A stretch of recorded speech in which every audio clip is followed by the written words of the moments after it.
Welcome to Beyond the Surface with Gregory Turner, a talk show where conversations aren't just discussions, they're journeys to understanding and healing. Here, we dive into the deep, often unspoken struggles that shape our lives, uncovering the moments that paralyze, and creating plans that pave the way toward freedom, empowerment, understanding, and victory. It's already within us. Join Gregory Turner as we go beyond the surface. Ladies and gentlemen, welcome back to Beyond the Surface with Gregory Turner. And I tell you, I have a treat for you tonight.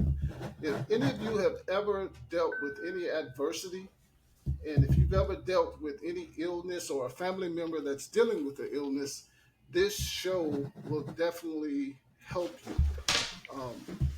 My special guest is a good friend of mine. His name is Vincent Thomas. We've known each other forever. And we've gone through some things together, and some things that he went through I didn't know he was dealing with.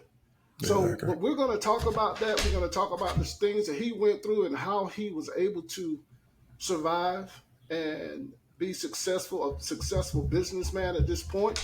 And we're going to definitely talk about that. Vincent, welcome to the show. Thank you. Vincent, let's talk about when you were coming out of high school and you were going to FAMU. Your major was civil engineering, I believe. Correct. Yeah. What was that like to be coming out of high school and going to FAMU? What was that like for you? Well, first of all, I started learning about civil engineering when I was a kid. It used to flood in our neighborhood all the time. So I actually got to see a project when they actually did a stormwater project. At the time, I didn't really know what it all entailed, but after just watching it for the summertime, what I ended up doing was we had to choose a major in high school. So as I'm going through aeronautics, because that's originally what I was going to do was aeronautical engineering. But then when I got to civil engineering, I saw the description of it. It reminded me of when I grew up and seeing them actually put in stormwater. So that allowed me to go to stormwater because I had a lived experience where I could actually see what they were doing. So that's what prompted me to go into civil engineering. And then once I kind of got into the discipline of it at the engineering school, then I was really able to connect what I learned as a child just by observing out of my front door and really apply that to a real world experience. So I was always excited to do that. That was, and still one of my passions to this day is when it comes to stormwater. We're dealing with a big stormwater issue now with hurricanes and things of that nature. So just even knowing what the solutions are when I see things kind of haywire, I still want to kind of get in there and get my engineering, knowledge to the test. But I'm beyond that at this point. Well, tell me this. What was it like as a freshman coming in straight out of high school and you're at the FAMU? What was that like for you when you first stepped foot on the campus as a student? What was that like? Well, I really did not know. I didn't really have the background necessarily to be prepped for college. I just kind of got in there, went with the flow. But as I started to get more into my major, I started to take things a little bit more serious. So I had fun for the first couple of years. But then when it kind of got into my third and fourth year, I started really needed to start buckling down with what I was trying to accomplish because I noticed it was taking me longer to get to where I needed to go because I really didn't start off with a math background per se. I took basic math and things like that in high school. But when I went to college, the engineering program was I think they were already doing calculus, and I had never taken calculus. I think the highest I took was algebra 1. So I had to learn how to do all kind of math on the fly and just learning and studying this stuff. And I really didn't have that sort of background. But at the end of the day, I knew that I wanted to be a civil engineer. All I know is what the outcome of what I wanted and whatever I needed to do in between that time, I just had to learn it as I went. So I even look back to think, sometimes how did I even make it through that program? But I was determined that this is what I wanted to do. And there was nothing going to stop me. I didn't even have any doubt. I just knew whatever class I needed to take, I was taking it and going to learn it and just going to keep pushing through. Okay. Now let's fast forward to completing your time at FAMU, graduating with the engineering degree. and going into adulthood, and you're in the world, you're working in your field. Yep. And you and I mean, we, like I said before, when we first started the show, we go way back. We Of used to course. go to the football games in Atlanta. Yeah. We used to hang out. We, I just have Yeah. to say it. We know we went to Freaknik in Atlanta. Okay. We did some things. Never broke the law now. No, But no, we no, no, no, no, but no. Just that but college experience. yeah, we Yeah, kind of yeah, hung out a little bit. yeah. So like I said, let's fast forward to when you're Okay. completing your degree at FAMU. You went back home. I was here.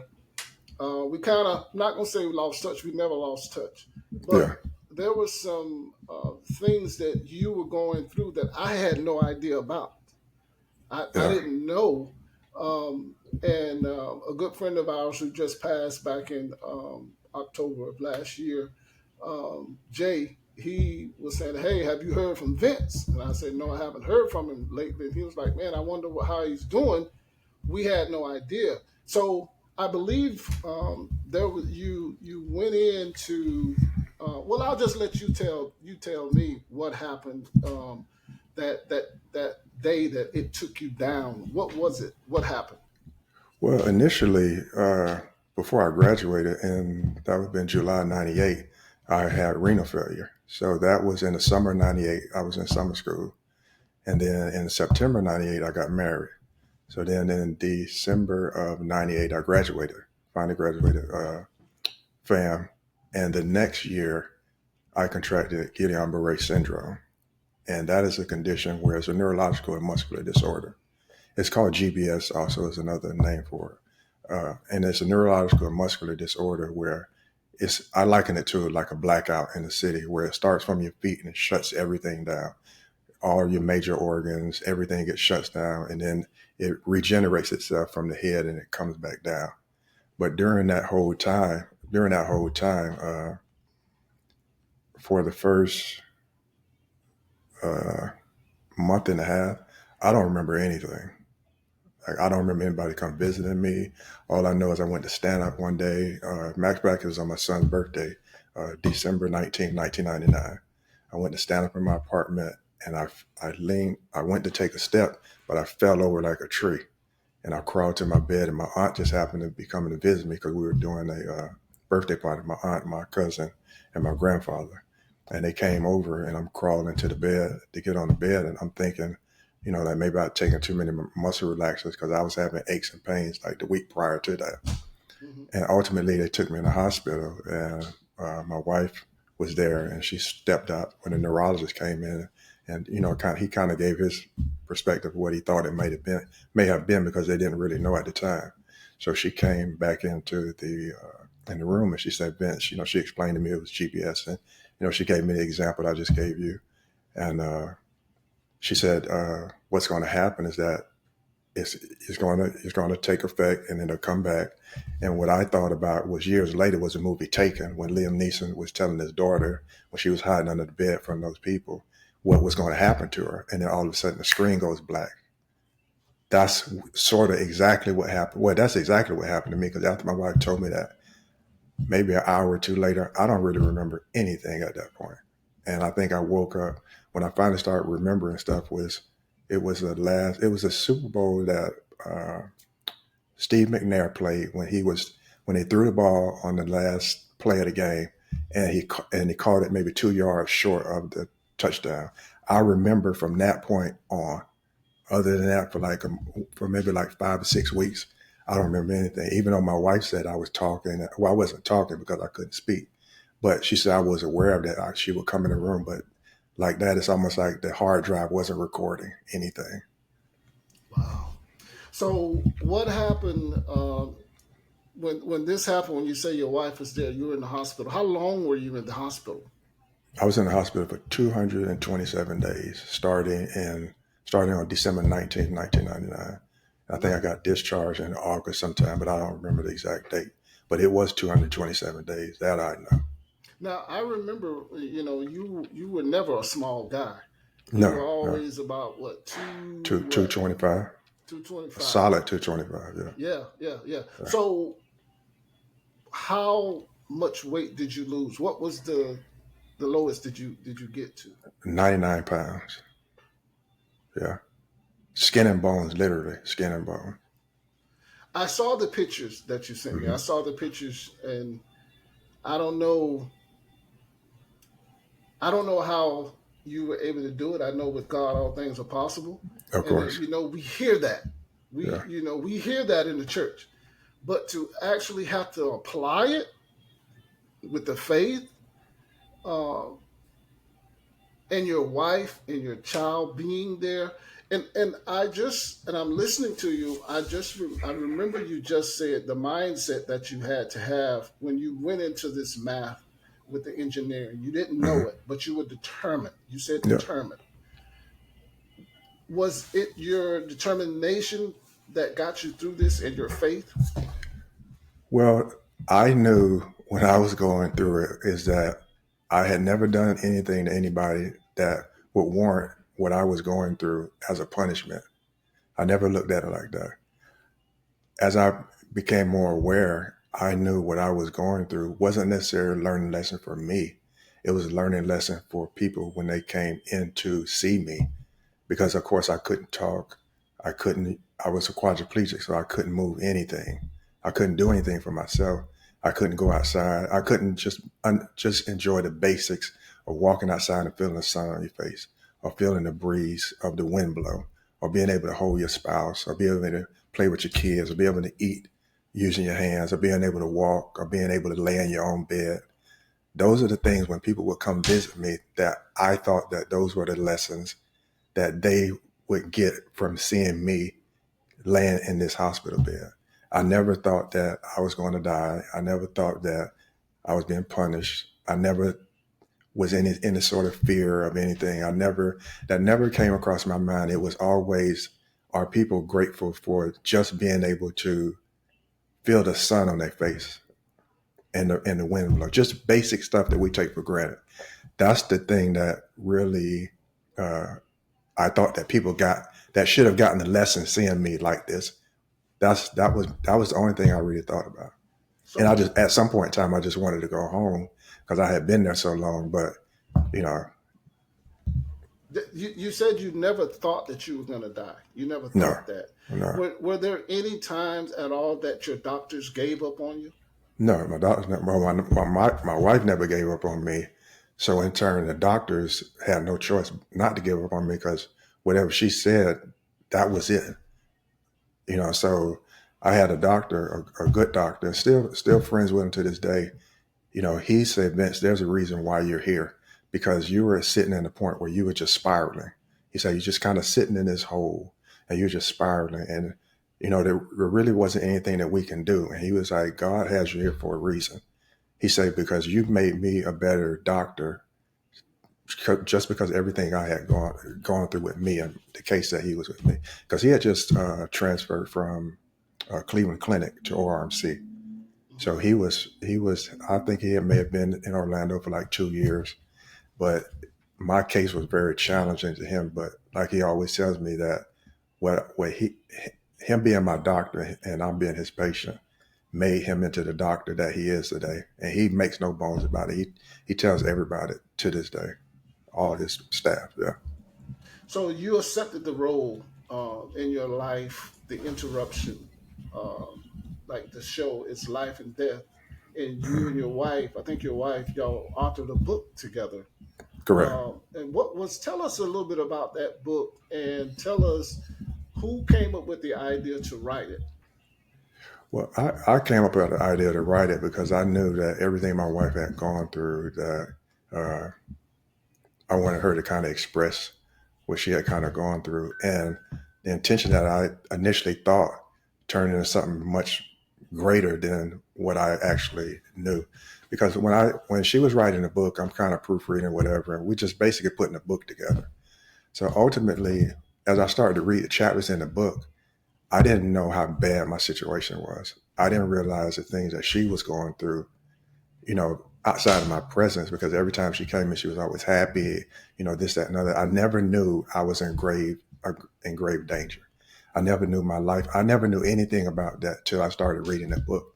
And even to this day, when I try to read the book, I've never read the book from cover to cover, because when I get to a point where I'm in the hospital and all the stuff that's happening, I have to close the book up because I can't make it.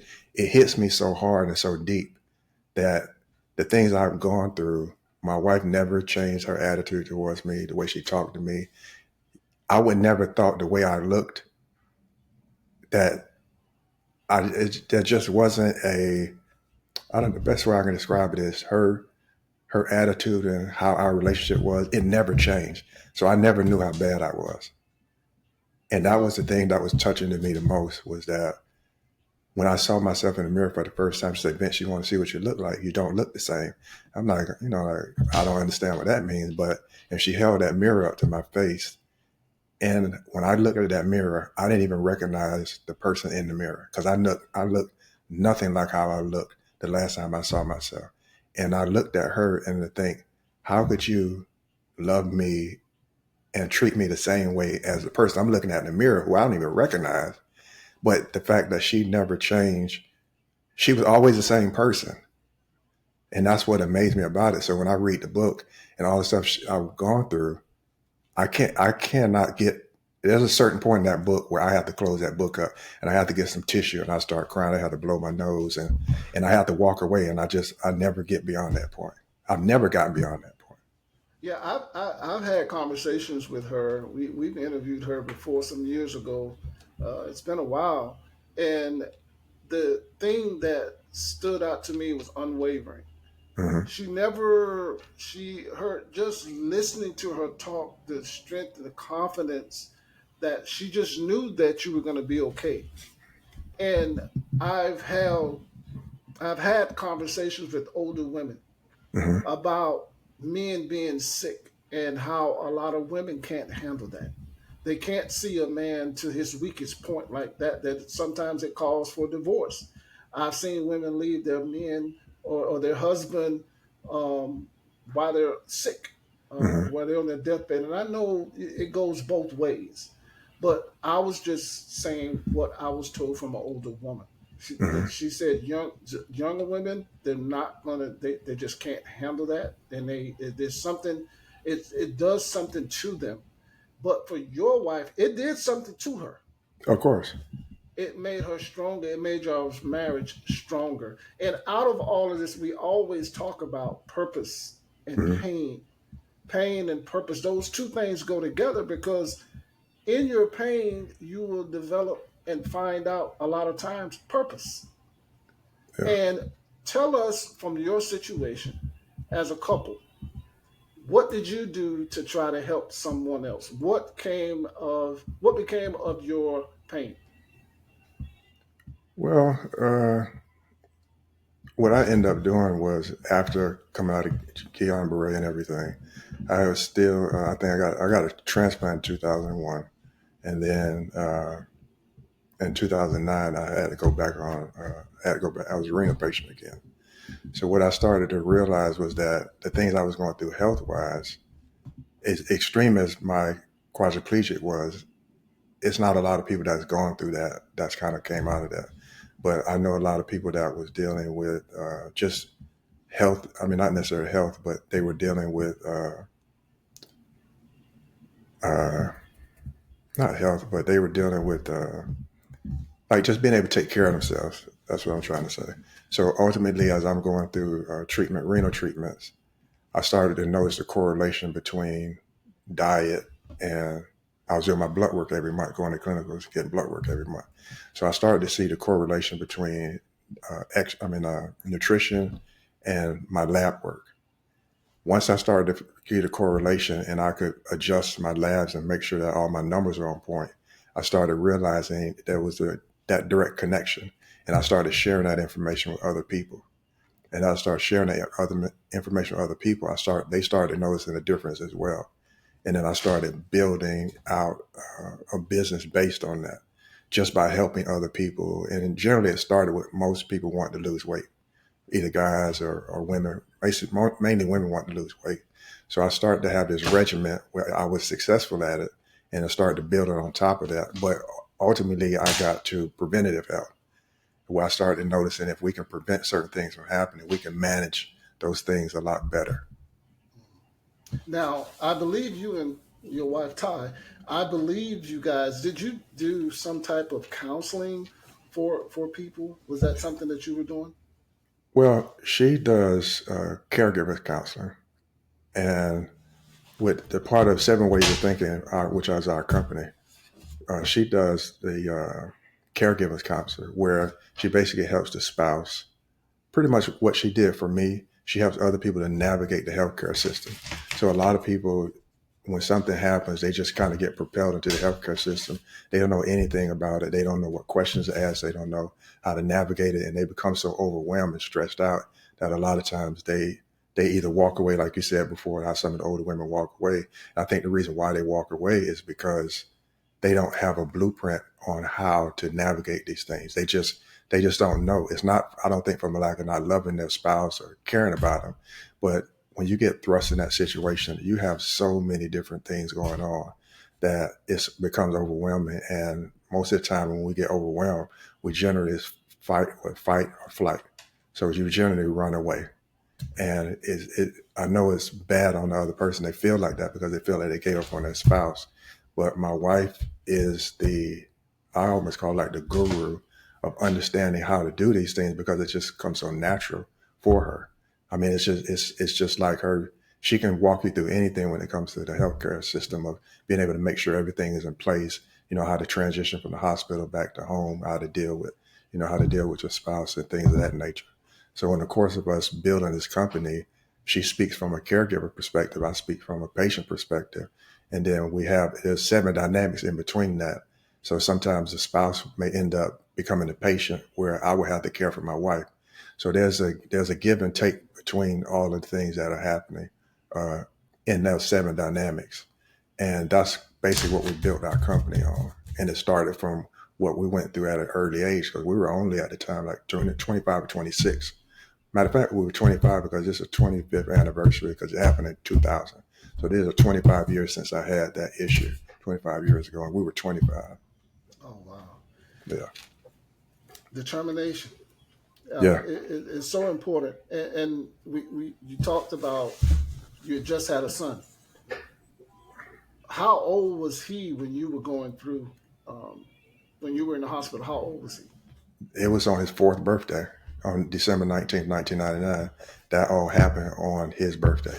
So he had just turned 4. He was born in 95, and that was in 99. So he was 4 years old when that happened. And now she had to take, go ahead. Does he ever talk to you about it? He don't really remember to that extent. He was very young at that time. Yeah, he don't remember like that. Just through pictures, but he sees it through pictures, but he wasn't cognizant of everything that was going on. And my wife never put that on him. So he just knew that I wasn't home. And I think that's the thing that kind of maybe took a toll on him as he was growing up, because he was so used to me always being there and me being in the hospital for all those months. Any sort of disruption in, dynamic, something like that, especially when it comes to spouse and a young kid, they're always going to kind of deal with that. And he kind of went through that. But, as I got better, and of course, it's almost like it never really happens, so to speak. Now, you were already a determined individual before you went in the hospital. Mhm. When you came out of the hospital, what was your perspective on life?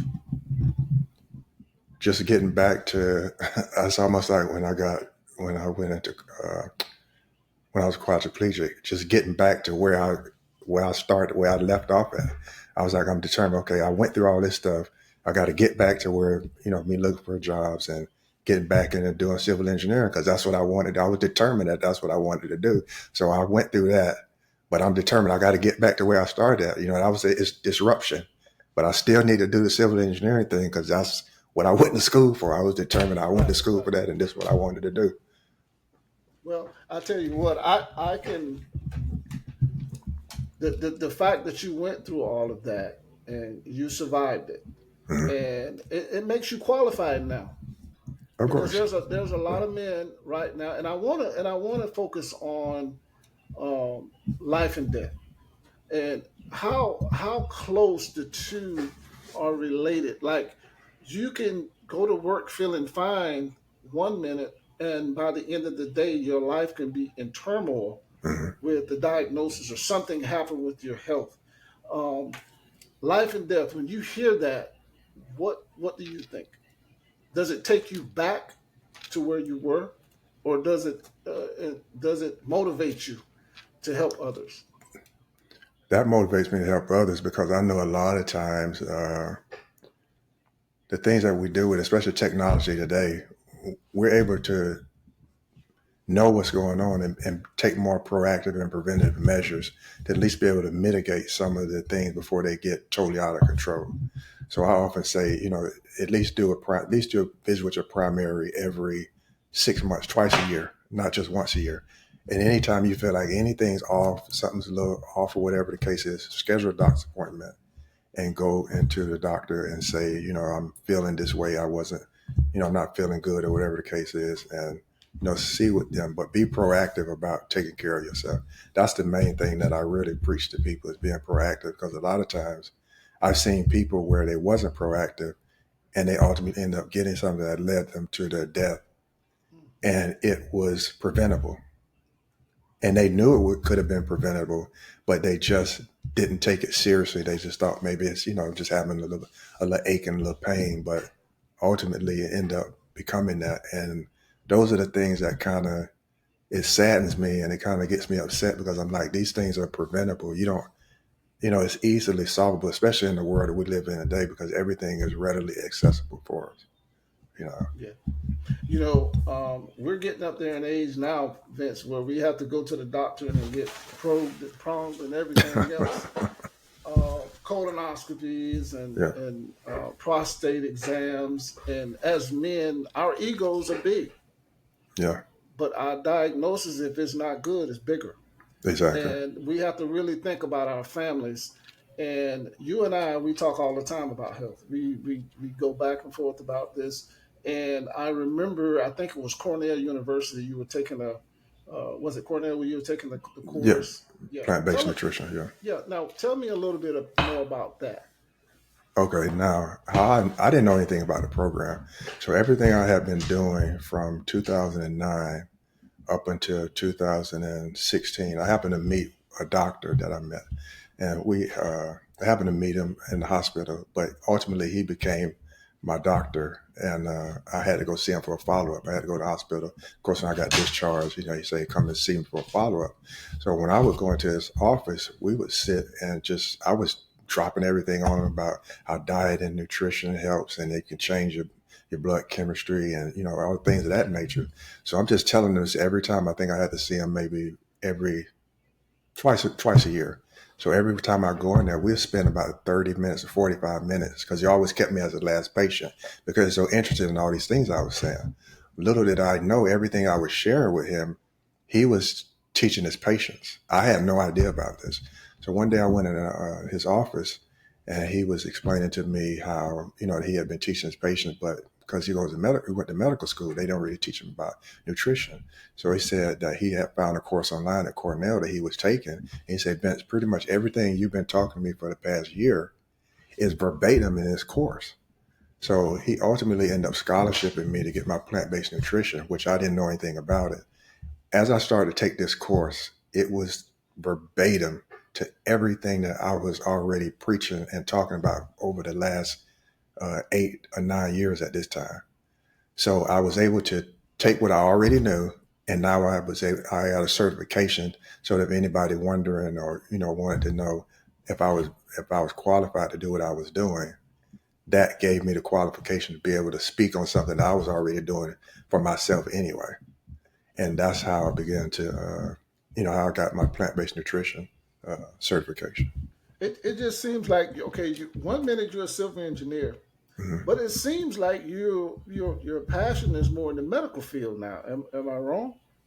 No, you're right. Because I spent so much time dealing with my health, like I had to get myself together and make sure that what I was doing, well, I knew what I was doing was working. And what happened, I just started sharing information. I said, "Hey man, if you do this or you don't eat this changed," and people started listening to me. So I wasn't doing it out of ego, but I started seeing the results that they were getting, and I was so happy that their health improved. That was enough for me. So I helped a bunch of people, and anybody I see, if they ask me a question, I'm so excited to sit and talk about health and to change your diet, or hey, just try this for 7 days and see if it works. And they'll come back, oh Vince, man, oh man, this is the best thing ever. I feel so much better, and this, that, and other, and that's enough for me. You know. Yeah. I remember our talks too. We talk about all trying different things, Mhm. and chill seeds to. I mean, it just went for years. We talked about a lot of stuff, and I can tell you, it's what you told me was 100% on, and I started, you know, making sure that I was taking care of myself as well, and I could see the results from it. Um, but let me ask you this: as far as setbacks, you said that you were a transplant. You received a transplant, Mhm. um, and I believe you had I'm not going to say it was a setback, but what happened? Well, the first transplant I had, that it just ran its course. I mean, they like if you have a cadaver transplant or a living donor, the time frames are different. So ultimately, uh, the first one that I had, it just kind of ran its course. That's the best way I can describe it. But then when I had to go back on doing renal treatments and things of that nature, I didn't really look at it as a bad thing. I just knew that this is my life had transitioned into what I was doing at this point, taking care of my health and staying healthy. So even though it was disappointing, and it was disappointing to hear and have to go through that, but I knew I couldn't really sit back and rest on my laurels and just not do anything. I needed to still be proactive, still be healthy, take care of myself. I have a family. I have to look after a son, a wife. I didn't really have time to sit and feel sorry for myself. I had to learn how to take care of myself. So it's not something that I look at as, uh, I don't sit and, uh, just feel sorry for myself. I just know that I need to do what I need to do at hand to take care of myself. So, and I'm determined to make sure that I'm taking care of myself. So I think the determination of me just going through what I'm going through and just kind of putting my head down and going through it. I think that's just who I am, by nature, because it's not something that I have to really put forth a lot of effort. Oh wow! And let's talk about um, when with that setback when you got the news that it was running its course, the Hmm. organ or whatever, it was running its course. Did you have to get on a waiting list, or Yeah, how did that work? yeah, that's all a part of when you have renal failure. They always want to put you on the transplant list because you need having a kidney is way better than doing any sort of treatment because there's nothing better than having an organ transplant. So uh, I didn't realize it would take as long as it did. It ended up taking 13 years, but even in between that time period, I still had to stay healthy enough to be able to have a transplant. So you can't give up and not be healthy enough because you won't be a candidate. And who wants to really be on that to that extent? But, I just know that uh, everything I was going through had a purpose. And I knew that I always tell myself, I was giving myself a mantra is that, everything works out for my highest good. I say that consistently all the time when I'm going through everything, and generally it does. And I know, and I take solace in that to know that that's how I live my life. Even when I go through things that are challenging, I always know that everything will work out for my highest good, and God never really puts me in a situation where He know I can't come out of it or guide me out of it. So that's pretty much how I live my life every day. You You have know, ups and downs, but you know, that's still I have to look at the bigger picture. You know.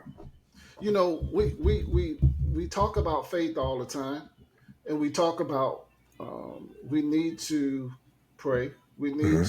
We hear all these other things that we heard in church. We heard our mothers, our fathers, our uncles, and grandfathers talk about faith.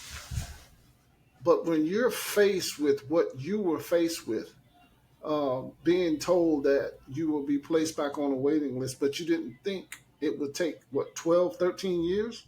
Yeah, it was Is that what it 13. Yeah, was? yeah, yeah, Okay. yeah, yeah. During that time period before that first year, Hmm. going up to 12 or 13, Hmm.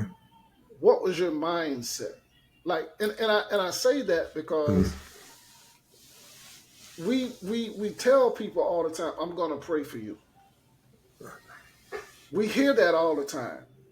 Brother, don't worry, you're gonna be okay. It's easy for us to say that if we're not going through that. Of course.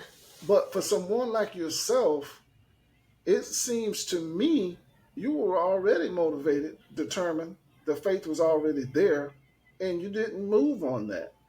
But to go through that for 13 years waiting, and I Hmm. think I spoke with you the week that you received that phone call. Hmm. Um, and but I didn't know because you kind of it was a couple of weeks after that I spoke with you. But I remember that. Yeah. And Vince, what you don't know is a lot of times because you know me, man, I'm busy. You know, I'm Hmm. always out helping other people and pouring into other people.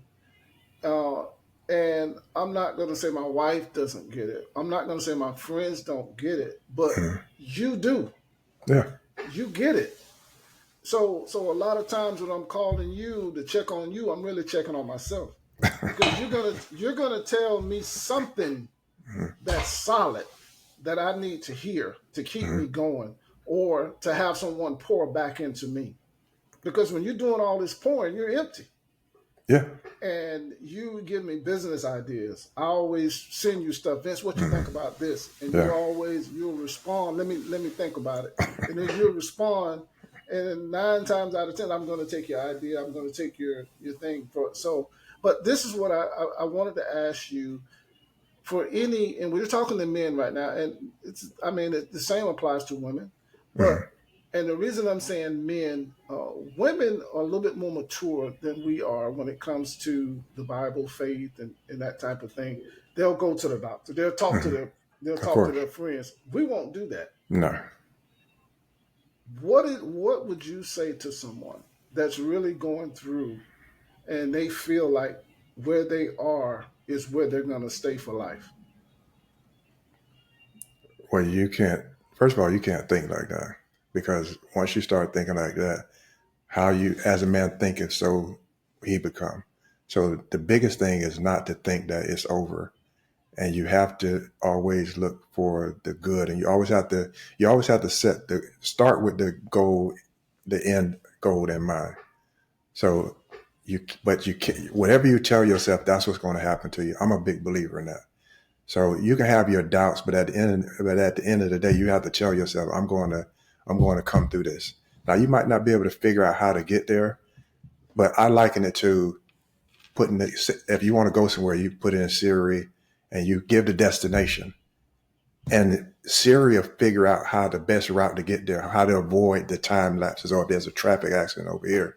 So that's how God is. God is that GPS to where if you say, God, I want this particular outcome, don't necessarily worry about trying to figure out how to get there. You just hear Siri says, turn left or turn right, or, or go the alternate route. It'll give you an alternate route. A lot of times you don't even know it because it's looking out for you. So that's as men, because we're logical thinkers and, we use that sort of technology, but you have to set your goal in mind, and that's where your objective is. So that's how you do that. And a lot of times you have to listen to that voice in your head and know that God is guiding you, because a lot of times you're going to get overwhelmed trying to figure out a lot of these different things. And that's where you start to have setbacks, because you're going to think, okay, I can do this. And you plan for that, but that don't work. Now you're disappointed because that didn't work. And it's hard to do. I'm not saying it's easy by any stretch of the imagination.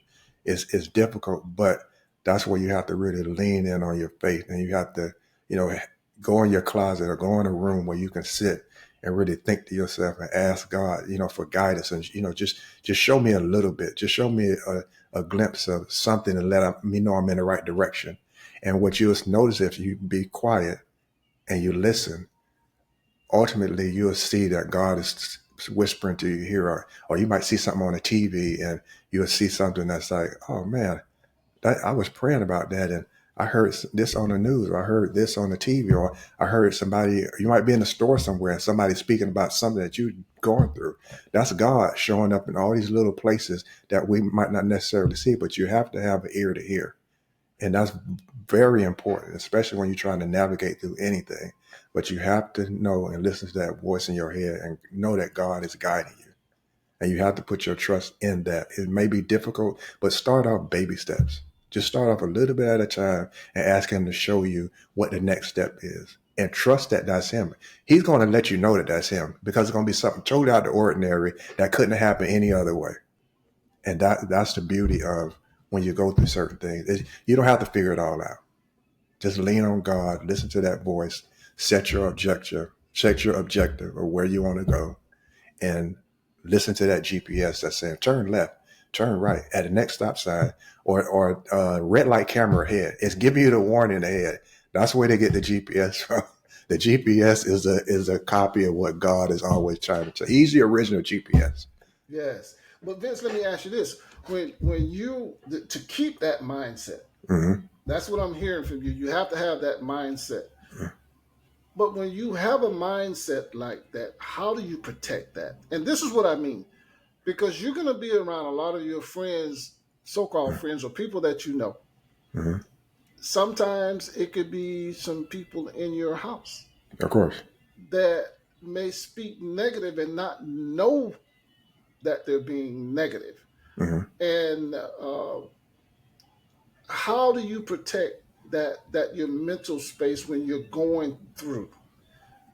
How do you keep those people at bay? First of all, you don't really discuss what you're going through. If God has put you on a mission or something you're going through, you don't really discuss it with them, because that's going to throw off distraction. Now you have other people trying to explain or tell you what to do. So you don't really share the information. You have those conversations in a quiet place and you talk to God and you keep it to yourself. And then once you get to the goal that you set in mind, then you tell the story after. It's almost like the song that said, we'll tell the story how we overcome and we'll understand it better by and by. You have to go into your secret place in your closet, and that's a conversation between you and God, and you allow him to guide you to where you have to go. Because a lot of times we share other things with other people. They don't mean it's any bad intention. A lot of times they're just basically talking and just saying what they're saying. But when you're really going through something, you have to kind of get the distractions out of the way, and you have to really focus in and hone in on what God is trying to tell you. And you keep that focus with him. And then once you kind of come out of it, or you kind of go through it, then you write the book to say, this is how you get through what I got through. That's the testimony. And that's what we're supposed to live on. The Bible says each man and every woman should live based on their testimony. That should be your income, based on everything you've gone through, to be able to help other people to go through what they're going through. But when you're going through that process, that's a process that only you can go through, because nobody else is understanding the ins and outs of the ups and downs of what we're going through. That works for us all, but for men especially, because sometimes we may share certain things and that'll knock us off our path. It's almost like in the Wizard of Oz. I thought about her going down the yellow brick road. Now the yellow brick road was always there, but she always got distracted of all these other things, and she could have went straight to her destination by following the yellow brick road and not focus on everything. But once you start getting distracted, that's where the setbacks start to come in, and you kind of get off track. Then you have to get back on. But if you stay focused and keep it to yourself and share, God will bring people in your way that you can talk to, that'll give you that advice that you need, but you can't share it with everybody. And God will let you know who's there. It'd be a different sort of conversation when you talk to that person. And sometimes it'd really be out of the norm of what you normally used to throughout the day. But when you said you don't tell them, mm-hmm. Now Vince, I have to say this, and you've seen this too. And if anyone's listening and watching this, they will be like, they will understand what I'm about to say. Okay. I have seen so many people that are going through, that probably just received the news or the diagnosis of something really bad. Mm. The first thing that they do is they go to social media. Oh, yeah. And when they go to social media and they put it out there, some people will not be receptive to what you're saying. Mm-hmm. Some people will be mean and flat out cruel. What when people do that, what happens or what could happen when they put their information out there that I think is a sacred thing that you, like you said, between you and God. Hmm. And I remember, and I haven't told anyone this outside of my family. I'm very private when it comes to things that I've gone through in my life that I've dealt with. I remember going home to visit my mom. Hmm. And what I usually do is I was always the one to open the door to go in to see my mom first when my family was with me. So I remember walking in the door. My mom was standing there. She was opening the door for me. And I remember walking in the door. And what I usually do is walk in and go back out and get the luggage. Hmm. Well, this particular night I walked in and she opened the door and she was walking back to her recliner to sit down. And I wasn't out, we weren't in the house 10 seconds. And she said, the diagnosis is cancer. Hmm. And I'm listening to her. I didn't even have time to process what she was saying. And what she said to me was, don't ask me a lot of questions. This is between me and God. And I never asked her any questions after that. But I was there in case she wanted to talk to me about it. Hmm. But my mom was so, she had this relationship with the Lord that you couldn't be in that. That was an intimate thing with her and him. So when people go out in the social media, are they doing more harm than good when they put that out there for the world to hear their the tragic thing or the trauma thing that they're going through? Well, everybody's different. I don't know the intention why people do certain things that they do. Maybe they are doing it for empathy, for people to kind of, kind of help coach them through that, or just for it may be just to get sympathy.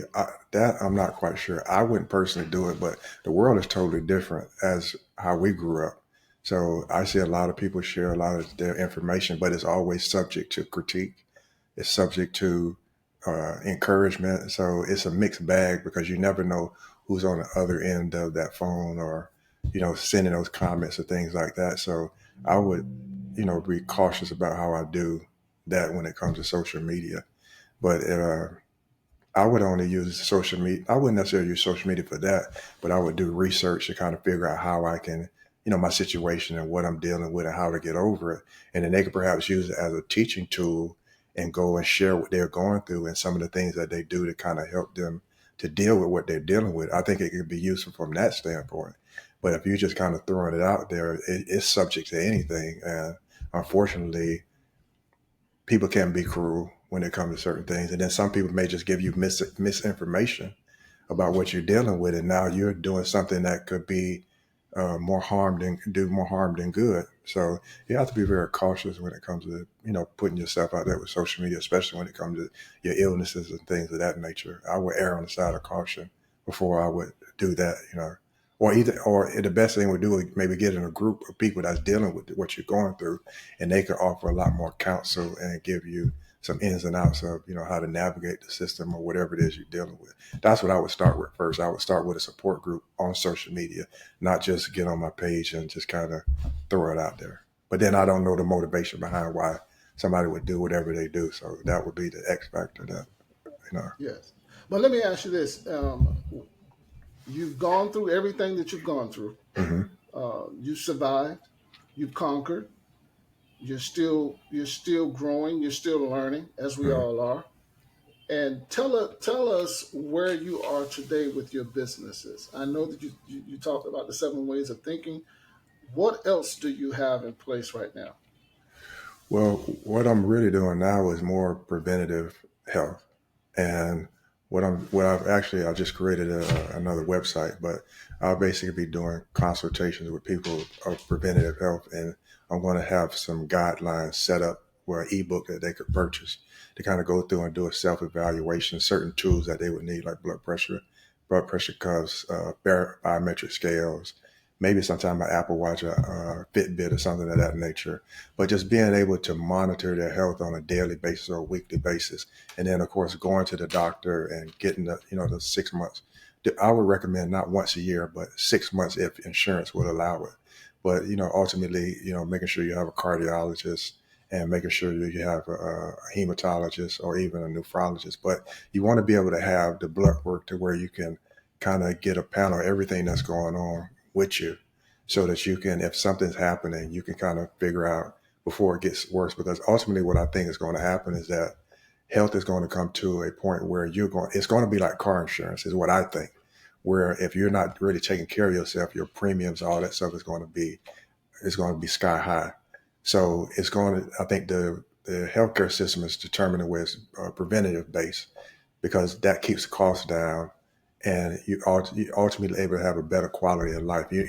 Sometimes you can't prevent anything, but the point of it is having a better quality of life. And if you have a better quality of life, just being more aware of what's going on with your body and making sure you get that blood work. And I know a lot of times people don't really like to go to the doctor, but I would rather go to the doctor and at least know what's going on and to kind of prevent that or maybe make some dietary changes or, walk a little more, exercise a little more, or things of that nature, as opposed to going in there and finding out something horrific and knowing I could have done something about it 5 years ago. But just knowing is half the battle. Yeah, that's so true. Now, what else do you have? We used to talk about. We was talking about what a couple of weeks ago, the exercise program or fitness program that you guys have. I may not be saying it correctly, but what I think you offer a service to an older group of people. Okay. What is that all about? Well, the platform I work with, Rojun Motivation Fitness Training, that's a senior-based fitness program. So we actually have an app on the Apple Store. It's Rojun Move Fit. It's on the Google Play Store and on the Apple Store. You can download that, and it has. I think I have 4 programs on there. One is weight management plan, and the other one is a basic living plan. And then I have senior fitness plans, and each plan has a workout and it also has a nutrition plan. It's a 12-week program. It's like $9 a month or something to that effect. But it gives you a sort of structure to be able to track your fitness and track your nutrition. And then ultimately you want to put a biometric scale to that where the scales, it measures your body fat, your BMI, all of the water, the bone density and things of that nature. And you can grab those on Amazon, or I'll have a link that you can link it to. that you can order all those products and make sure you get a blood pressure scale. A blood pressure monitor and a temperature. A thermometer, where you're able to monitor those things on a weekly basis.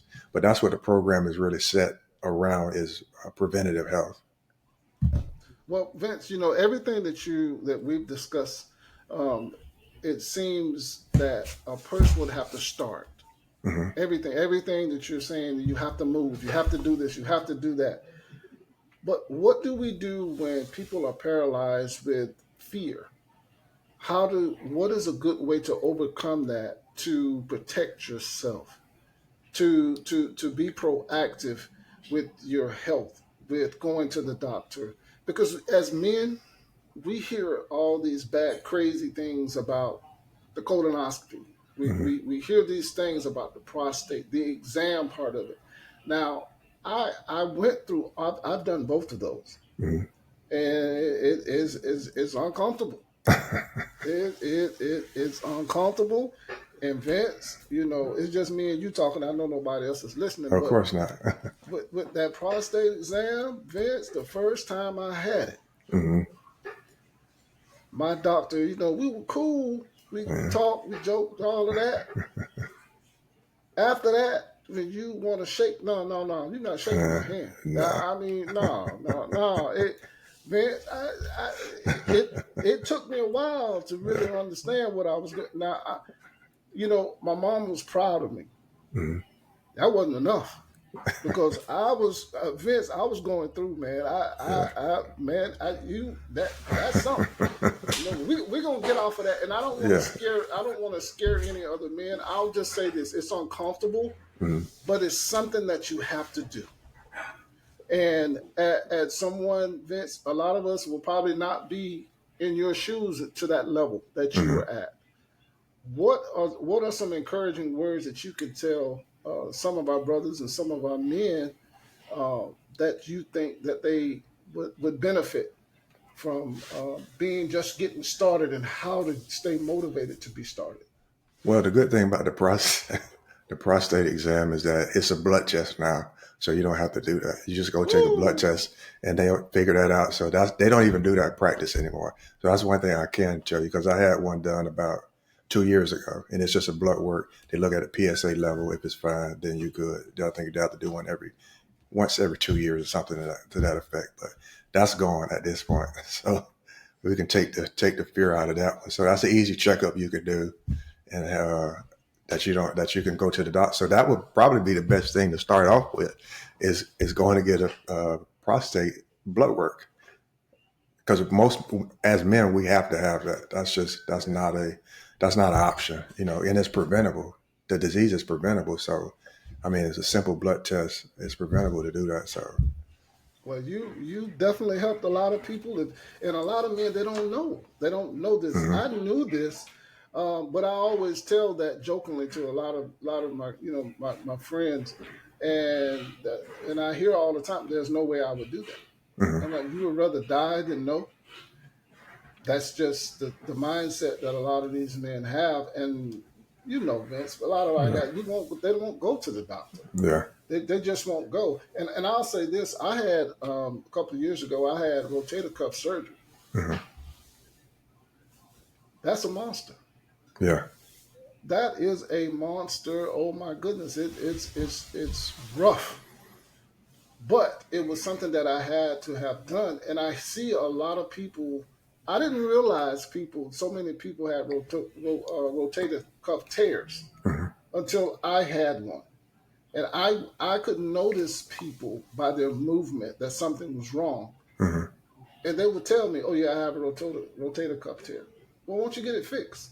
Nah, it's too painful. It's Mhm. painful now. It's not going to get any better. So the mindset, Vince, tell me this: the lack of knowledge Mhm. on things. How devastating is that to our people? It's ultimately, this is how I look at it, that if you don't take care of something when it's small, as it gets worse, the only person that has to deal with that is you. So I rather deal with a little ache and get it taken care of than making something worse and have to be not be mobile, have to uh, get a foot amputated or something that's worse than. You have to look at worst case scenarios, and it's almost like Martin. I refer this all the time as when Martin in the plumber episode, and he said, may cost you a little, may cost you a lot, but it's going to cost you. I'd rather pay a little bit of what they say. I forgot this how it's stated, but I'd rather pay it a little bit up front than to have to deal with the consequences later on that I didn't take care of it in the beginning. Because ultimately, when you go through the big stuff, you're going to always look back and regret the fact that you didn't do something about it when you had the opportunity to do it. That's the biggest motivator for me and other men, because we are cost benefit calculators. I'd rather deal with something on a very minute scale than have a bigger expense later on down the road. It's just dollars and cents at that point, because the only person that's going to have to deal with that is you, for us all. Wow. Well, let's talk real quick. We have about 2 minutes left. Okay. I want how important is our diet, and what are some key factors regarding us changing our diet as we get older? I know the digestive system is different. Hmm. I know as we get older, we can't eat certain foods at night. There's just certain things that we have to take out of our diet, like a lot of the dairy, which Hmm. causes a lot of mucus in the body. So what do you say as far as how important is it for us to pay attention and make adjustments dietary wise? Dietary wise, at our age, I would even start at 30, starting at 30 on up. Fast food, processed foods, you got to cut that out. Maybe once a month, once a week as a treat. But every day, like how it's set up now, is too much. Drink more water, fruits and vegetables. Pay attention, monitor your weight, monitor your blood pressure. And those are really the key things is blood pressure, weight, drink more water, definitely more water because our body's made up like 80% water. So we have to be more, drink more water and fruits and vegetables. You can eat meat, but don't eat it to that extent. And at our age, you have to have a cardiologist because what happens is if we're on a bad diet, all that plaque sticks to the arteries, and then that's what raises the blood pressure, puts more pressure on the heart to pump. And now you're talking about a whole nother different issue that you're dealing with, and you don't want to do that. You want to be able to jump on this stuff now at an early age, and be able to make sure that you can monitor this stuff and just stay away from a lot of things that we know that just are bad for us. Yes. Now, Vince, we've pretty much reached our time, the end of the show. I have thoroughly enjoyed everything that you've said, which I always do. It's just I wanted everybody else to hear the kind of conversation that you and I have on a personal level that no one ever hears. They heard tonight, and this is kind of stuff we don't waste our time talking crazy stuff. No. we really stay on a point about and are very serious about either business or our health. Exactly. And providing more for our families and for ourselves, and also learning as much as we can so that we could take it back out there and teach someone else. Absolutely. And so I know that this show is over, but I want you to come back, and I want you to bring your business partner, James. So Okay. we could, and that'll be a treat for everybody to meet Yeah. James. So that everyone can see the great work that you guys are doing in the community. And Vince, tell us how, if someone wanted to reach out to you, how would they be able to do that? Okay, you can go to my website at 7waysofthinking.com. That's my wife and I's patient spouse caregiver. You can purchase the ebook on there that we have, and I'm working on a caregiver's guidebook for people going through traumatic health injuries. I mean, with a spouse, they'll be able to go on there, and the book is broken down based on how to navigate the healthcare system of a traumatic, sudden health crisis. So that's on 7waysofthinking.com. And then I work with my partner, James, on Rogun, JROGUN.com. We deal with mainly senior fitness, and now we're working our way into Tai Chi. So that helps with the inner health as well. So the 7waysofthinking.com, and then also JROGUN, Rogun.com. All right. Vince, my brother, thank you so much, man, Yes, for sir. being on. And I tell you, man, I can't say it enough. Just how a motivator you are for me, and an inspiration for me, and I know for those that have watched this, the stuff that you've survived and conquered and were able to come out of, and still have the mindset to try to help someone else is mind blowing to me. Thank you, my brother. Thank you. You're welcome. You're welcome. Thank you for joining us on Beyond the Surface with Gregory Turner, where healing begins and transformation takes root. Together, we're proving that life's darkest moments don't define us. Victory is already ours. Until next time, stay empowered and remember, all things are possible.